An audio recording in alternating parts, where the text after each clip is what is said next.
Welcome back to Boilers and Beyond. I'm Jordan Jones. Last week, we previewed Purdue's defense.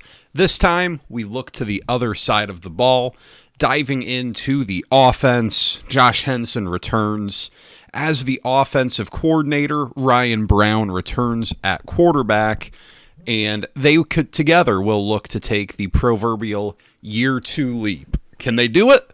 We'll look all around the offense here today. If you don't, be sure to follow the show on Twitter at Boilers Beyond. You will want to join the conversation there because there is a lot to talk about around the world of Purdue football, the world of Purdue athletics as we enter another year. And be sure to subscribe wherever you get your podcasts, YouTube, Apple Podcasts, Spotify, wherever it may be. Subscribe, follow, give the show a 5-star review. You can always send in questions on Twitter at Boilers Beyond, or you can email the show, boilersandbeyondpod@gmail.com. A couple of quick news items to start today. At practice earlier today, Barry Odom acknowledged the absence of Smiley Bradford and Anthony Specca from practice today. Bradford was away from the team due to what Barry Odom described as personal reasons. He did not disclose any further details. We will see what all that entails. I don't know what a timetable is for his return. Obviously, a returning starter at the nickel position figures to factor in on the back end of the defense somewhere. And then Anthony Specca at linebacker, Penn State transfer, nicked up a little bit. Don't know the details of his injury, but Barry Odom expects him to be good to go for the opener. He plans to factor in heavily to that rotation, if not start at linebacker. You'll remember that Joey Tenona is dinged up as well. He has not been practicing lately. Of the last update, Purdue did expect him to be ready for the opener, and Purdue has two guys out for the year, Radarion Daniels at corner and Kylan Fox, a tight end. We've touched on that before. And then Barry Odom talked a little about the topic of the day in college sports, which is the NFL guys who have been cut from training camp who would have been able to be a 5-5 candidate. This has really been a LSU thing right now. I think Lane Kiffin's taken 2 or 3 of them. It's almost hard to talk about this on a podcast because the whole nature of all of this shifts so quickly with court rulings and such that it's really hard for me to sit here right now on Monday night at 8:13 p.m. and in good faith say that this is going to be accurate at 5 a.m. tomorrow when the podcast posts. But the Barry Odom talked about it a little bit. I will say that I personally obviously don't like it. I do understand it. I don't know how much of a big deal this will be. Maybe this will blow up in the next week. Maybe it won't. I really don't know. But I will appreciate what Barry Odom said on this because he acknowledged that he doesn't like it, that it's not the best for college football, that he would really struggle having to tell a player who has worked since January to get ready for this season, essentially the 11th hour, hey, we appreciate all of your work, but we're bringing in this guy from the NFL to take your spot. I appreciate Barry Odom saying that while also acknowledging, look, I can't never say never that I wouldn't do something like this, because at the end of the day, that is the root problem of all of this. I don't know that any coach likes this. Lane Kiffin is Lane Kiffin, who knows, but I don't know that any coach really likes this, but all of these coaches have to act in their own self-interest. Lane Kiffin was right when he said, if I don't recruit these guys, someone else will. He's not wrong. He's correct.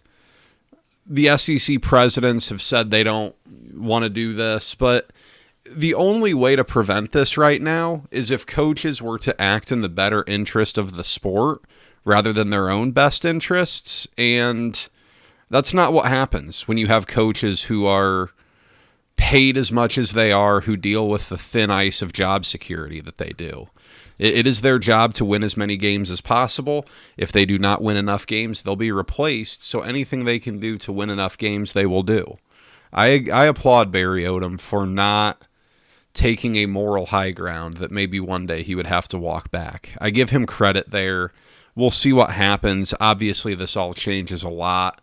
The NCAA got its stay granted in the 5-5 stuff last week. I'm not even going to dive into it because, frankly, it doesn't impact Purdue. I think Manny Powell's like the one dude who it would even conceivably apply to, and it sounds like he's got a real chance to make the Tennessee Titans roster, in which case he would not be exploring a return to college football, obviously. So let's get into the offense here. A side of the ball where Purdue really struggled last year. We talked about the defense. The defense wasn't very good last year. Neither was the offense. Purdue was 16th in the Big Ten in scoring, 18.8 points per game. The problem with that is Purdue put up 30 or more points in all three of its non-conference games. 31 against Ball State, 34 against Southern Illinois, 30 against Notre Dame. So you take away the three non-con. In conference play, Purdue averaged 14.4 points per game. That was 17th in the league. Only Wisconsin was worse, who averaged like 9. Goodness gracious. You can see why Luke Fickell's on the hot seat. Purdue was 14th in rushing offense, 126 yards per game, 13th in yards per carry. The stats themselves aren't awful. 11th in the league at 217 yards per game passing, 14th in total offense. So what you see, and it lines up with what you kind of remember from last season, at times Purdue moved the ball fairly well, but it did not execute well in the red zone. Purdue was worst in the Big Ten in red zone scoring, and that really hamstrung it. Spencer Porath was a good kicker. He has since moved on, but Purdue was not good at converting in the red zone.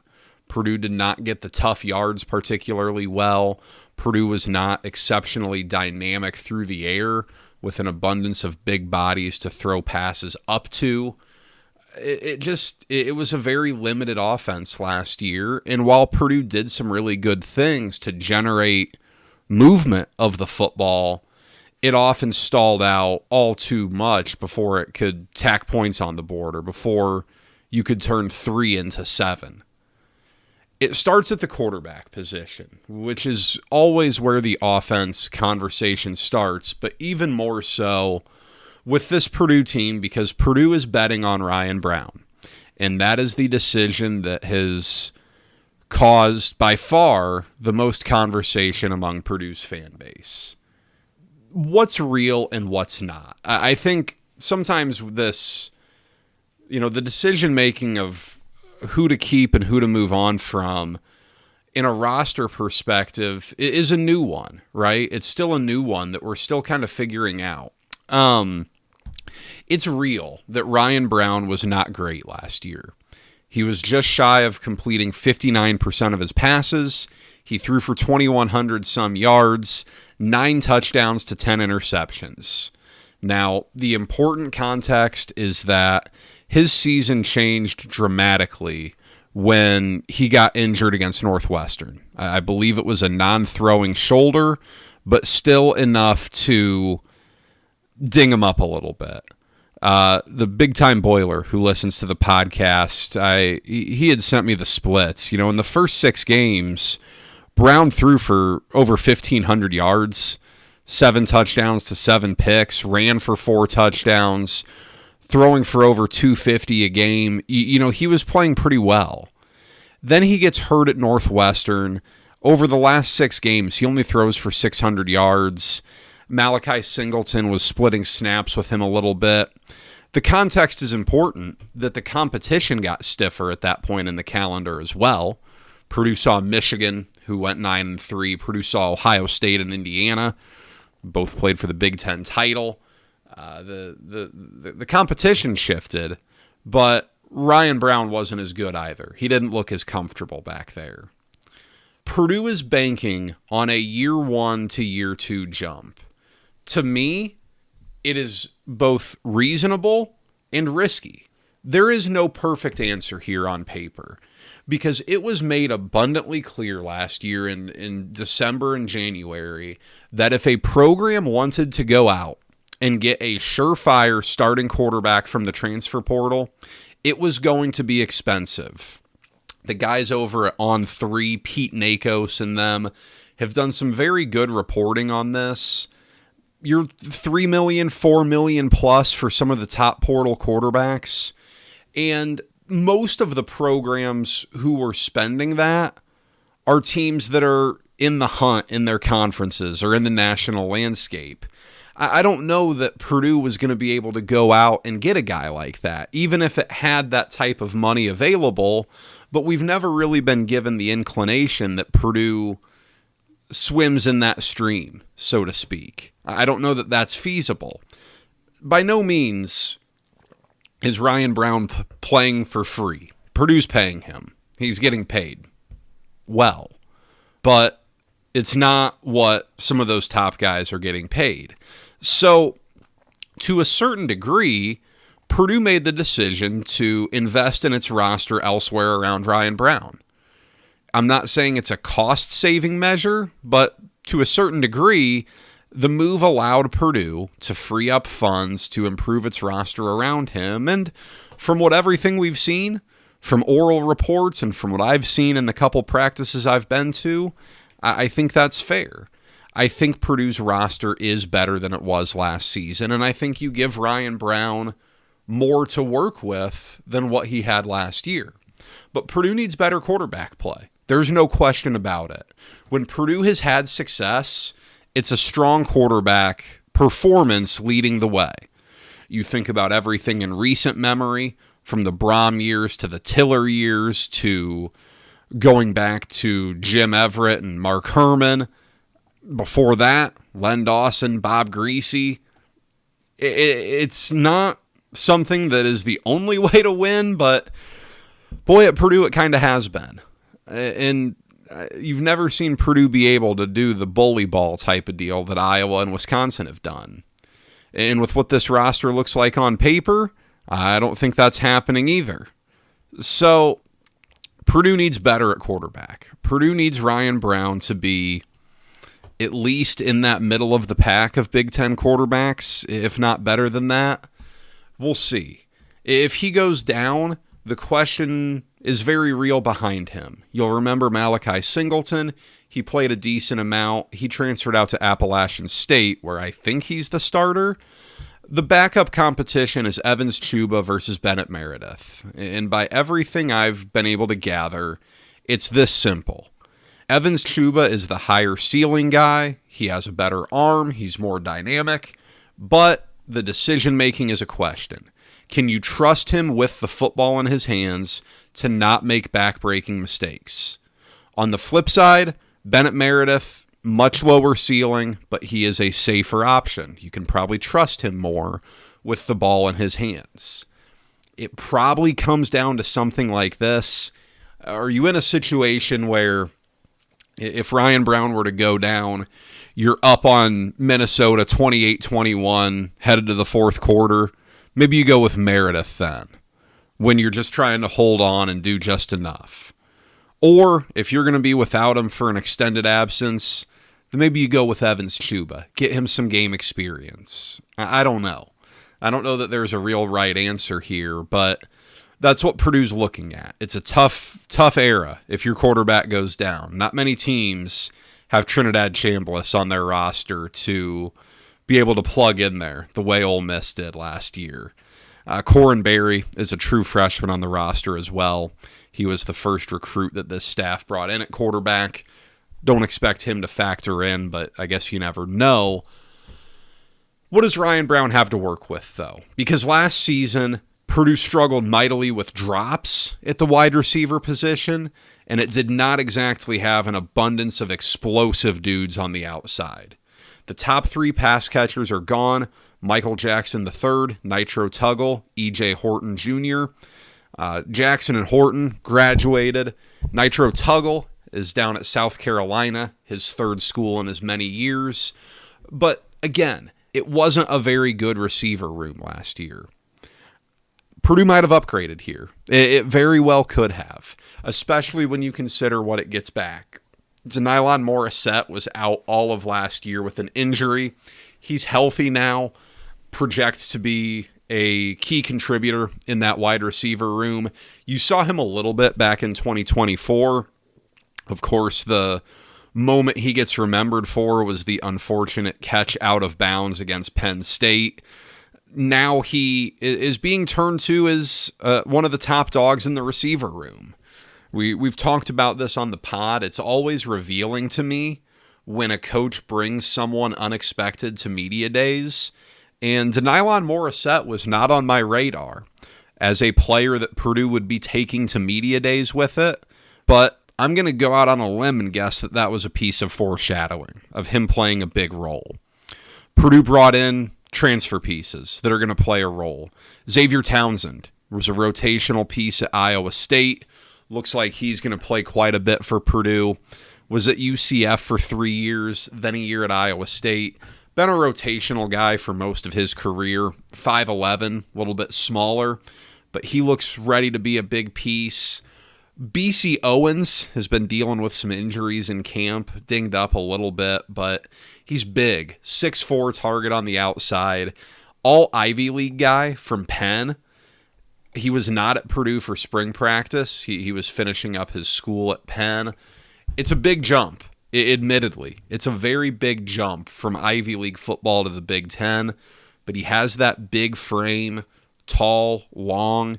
He's a guy to watch early on because if he's a hit and he's able to play at this level, having a 6'4" receiver, that's a game changer. To have someone that can go up and get the ball like that, pretty big. Asad Wasim, another guy at 5'11", had a really nice season at Florida Atlantic last year. He's going to be in the mix at wide receiver for sure. Chauncey Magwood wasn't able to play a whole lot last season. Another UCF guy. Battled injuries. I think he only played in 2 games. But you've heard Barry Odom reference him multiple times as someone who will play a larger role this year in that wide receiver room. True freshman Brandon Kinsey. Jalil Hall's a player that I'd like to see a little bit of. He's a bigger body. Was injured at the end of the Ball State game last year and missed the rest of the year. Again, you always get interested by those bigger guys. Corey Smith, Brownsburg native, transferred in after a year at Tulsa. He caught some passes for Purdue last year, but at the wide receiver spot, there are a lot of names. There are a lot of names that raise your eyebrows a little bit, but not a lot of names that are totally proven. That's what makes this very interesting, and that's what makes it hard to say definitively that Purdue upgraded the room. But I do look at this, and there are some names here that you can get excited about, that you don't have to squint too hard to see them contributing, especially if some of these transfers up a level show that they're legit. The tight end spot is a big question mark. On paper, it is George Burhan or bust because Kylan Fox is out for the year with a knee injury. So George Burhan is really the only proven commodity you have at this position. And the problem with saying that is George Burhan's played like 6 games at Purdue. He really hasn't played that much. He has dealt with a boatload of injuries. You'll remember him burst onto the scene in the 2023 bucket game. Perhaps the most consequential win Purdue ever had in program history because it got Tom Allen fired at Indiana. But Burhan had a big game, had a big touchdown catch and run going into the south end zone at Purdue. Missed almost all of 2024, was hurt in spring practice ahead of last season, played in September, hurt in the Notre Dame game, never returned. If he can stay healthy, Burhan might be the most talented player on the roster. It's a really big if. I feel for him. I know it bothers him. I know it bothers him that he's not out there, and he's extremely talented. But the narrative has been that he can't stay healthy. And I guess we'll see if he can do it this year. If he can, That's a big deal because after him at tight end, I mean, you're looking at Luca Puccinelli, a guy who can give you some good reps as a blocker. He played ever so slightly last year. And then you've got true freshman Armani Towns, who's the flip side of that, can give you stuff in the pass game. I mean, he can go catch passes for you. He's big. He looks the part, 6'6", 230, but can he block? I don't know. That's a big jump from high school tight end, where he's more of a pass catcher type, to being a Big Ten tight end and being a blocker. But when you look at the entirety of the pass catcher group, I do think it's encouraging. Last year, Purdue did not have a ton of dynamic options there. I don't know that Purdue has a ton of freak athletes at wide receiver, but there are some pieces that make you raise your eyebrows a little bit. And if Burren can stay healthy, it's such a big deal because the tight end spot just turned into a black hole for Purdue last year. It was a nothing burger in the passing game. In the run game, it was fine, but Purdue was losing too much. It couldn't run the ball. It needed to throw the ball. And so I think you look at this, that with a full offseason, with these wide receivers, it is completely reasonable to expect that Ryan Browne can take a year to jump. Before we get back to this offense, I want to tell you all about someone who I know and that I trust myself. If you've been putting off reviewing your insurance, now's the time to get a quote from me, Jordan Jones, Indiana Farm Bureau Insurance. Whether it's home, auto, life, or business coverage, I'll take the time to understand what you need. Make sure that you're properly protected. No pressure, no obligation. Just a chance to see if you can get the right coverage at a competitive price. Give me a call, 317-846-5861, or email me, jordan.jones@infarmbureau.com, and let me know that you heard about it here on the podcast for a free quote. Now, back to Purdue sports. The running game is an interesting one because we're not talking about Devin Maccabee for the first time in a while. He left Purdue after becoming the first player in school history to lead the team in rushing for 4 straight seasons. A fan favorite. He was really the only guy who stayed. Maccabee played for 3 different head coaches. A complete rarity in an era of Purdue football that has been defined by the transient nature of the sport. Purdue fans will remember him fondly. Really a warrior, someone who represented Purdue really well. I don't know, though, that the running room is taking any sort of step back. Purdue did a nice job in the portal with this position. Fame Ijaboy comes in from Minnesota. He's expected to be the top dog in the room. Was a redshirt freshman, ran for 441 yards last year. He's bigger, 215 pounds. Can probably do a little bit more between the tackles than what Purdue has done in recent years. He's going to be your top running back. Jarrett Gibson is really interesting to me. He was a highly touted recruit, was the number 7 running back in his class per on 3. He's in his 3rd year of college. Played 2 years at Texas. Good deal of action as a freshman. Ran for just shy of 400 yards. Last year, he redshirted after Texas's first 4 games to preserve eligibility. But I will say, you have not heard a lot about him at Purdue so far, which can sometimes be quite telling. But if you want the guy with potential, to where if it all comes together, it's a game changer, here you go. That's Jarrett Gibson. For whatever reason, he fell out of favor a bit in Austin. I don't really know anyone down at Texas to ask about that. Antonio Harris is back, ran for 300 yards last year, caught some passes out of the backfield, former walk-on out of Southern Indiana. He's in there. And then maybe the name on the offense that I'm most intrigued by is Travis Terrell Jr. I think he's going to be fun. He's a little guy. He's listed at 5'9", 180 pounds, Jackson State transfer, coming up from the FCS level. He can run the ball, catch the ball, return the ball. At practice today, he scored what would have been a touchdown on a little swing route. Probably went 30, 40 yards or so. the questions with him are all size related. Is he big enough to hold up? Can he absorb hits? And then is he fast enough to play that role? Because when you're small, you got to be fast. Purdue fans saw it with Rondale Moore when he said how big is fast and proved that he was fast enough. Big step up in the type of defenders that Travis Terrell will need to avoid. But I do think at bare minimum, he can help you in the return game. And at most, he can be one of your most important players on offense because he's a guy that you can get the ball in a variety of ways. And unpredictability is always welcomed when you're Purdue and you're not a team that is able to just run between the tackles and get 5 yards every snap. I like that running back room, though. I think that I'll even say that the running back room is upgraded from last year. Probably the best running back room Purdue has had since it had Devin Mockabee and Tyrone Tracy in there in 2023. Before that, oh boy, DJ Knox and Markell Jones maybe. That was a solid little duo. The offensive line, always a question at Purdue. Purdue lost a couple of players that it really would have liked to keep. Braden Joyner and Hank Purvis.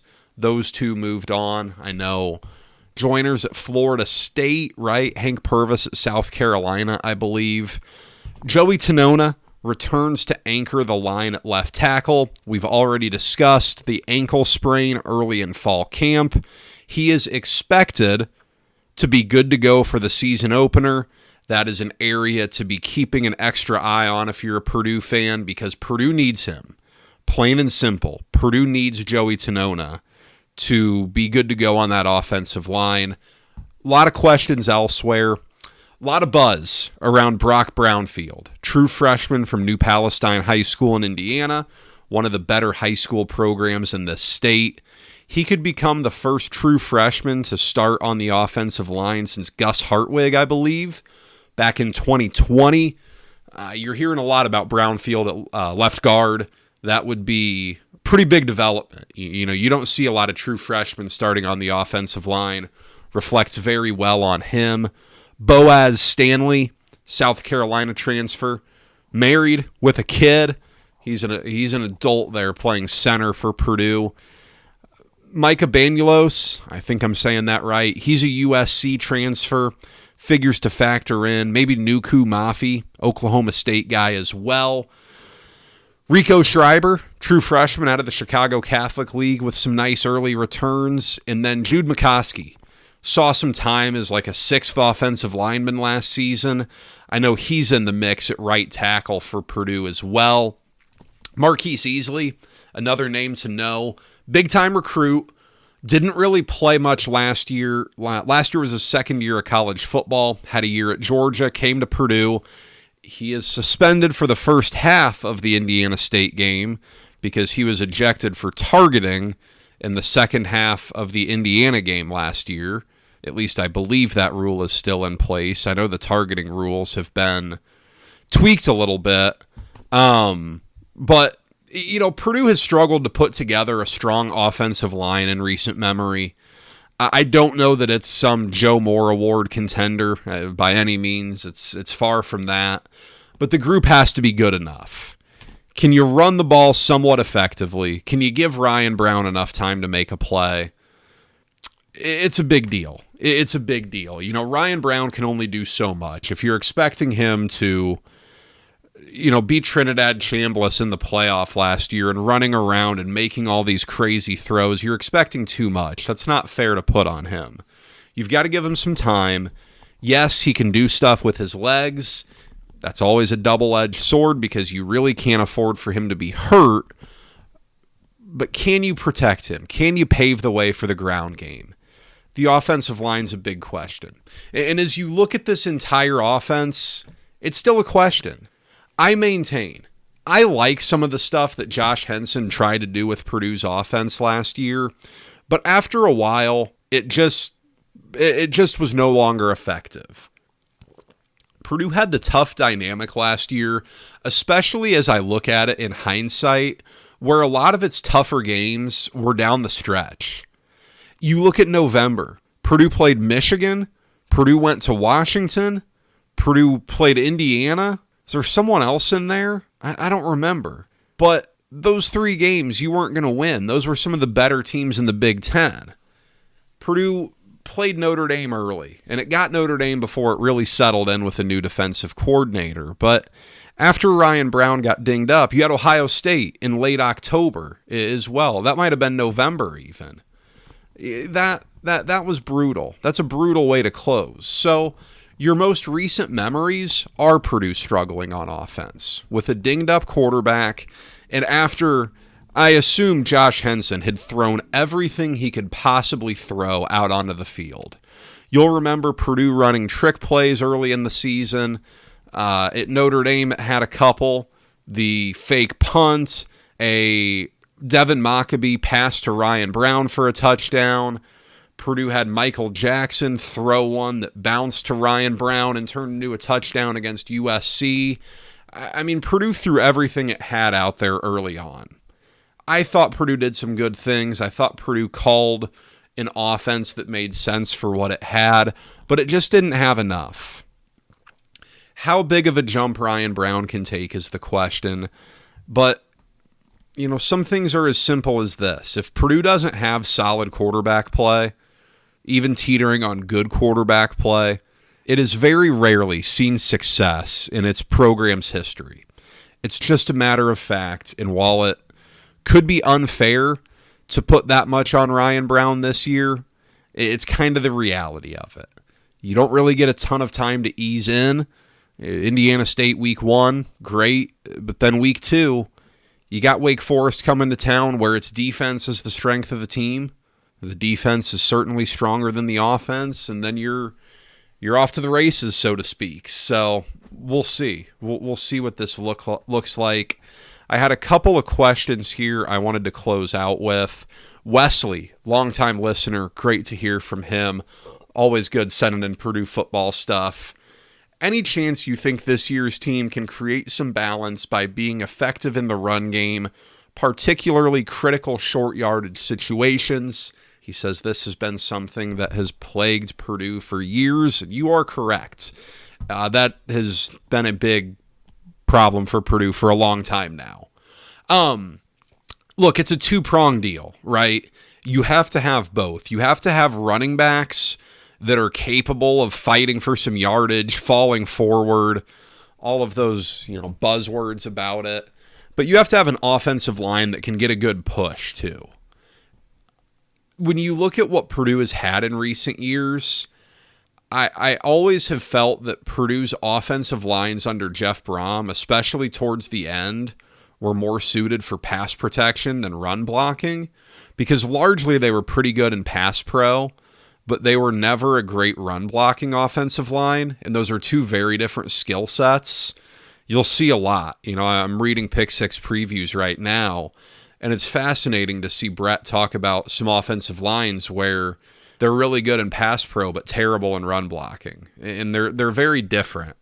So I don't know at times that Purdue's offensive line has always been well built for it. But at the same time, Purdue hasn't had running backs that were really built for it. Devin Mockabee was a little guy. He was small. He was tough to tackle. He was slippery, but he was small. The same goes Malachi Thomas, Tyrone Tracy, a little on the smaller side.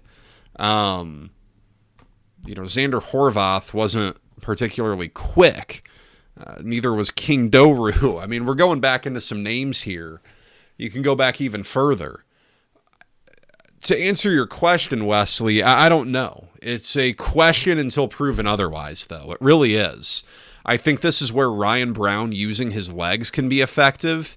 If you can do some zone read type stuff, if you can mix in some RPO elements, but you have to be able to read it well. And I don't know that Purdue always read that really well last year.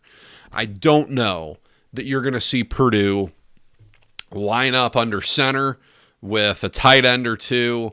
It's certainly not going to be using a fullback and running the ball like that. I think you're going to see Purdue be a little bit more spread-based there, and we'll see if there can be some improvement there.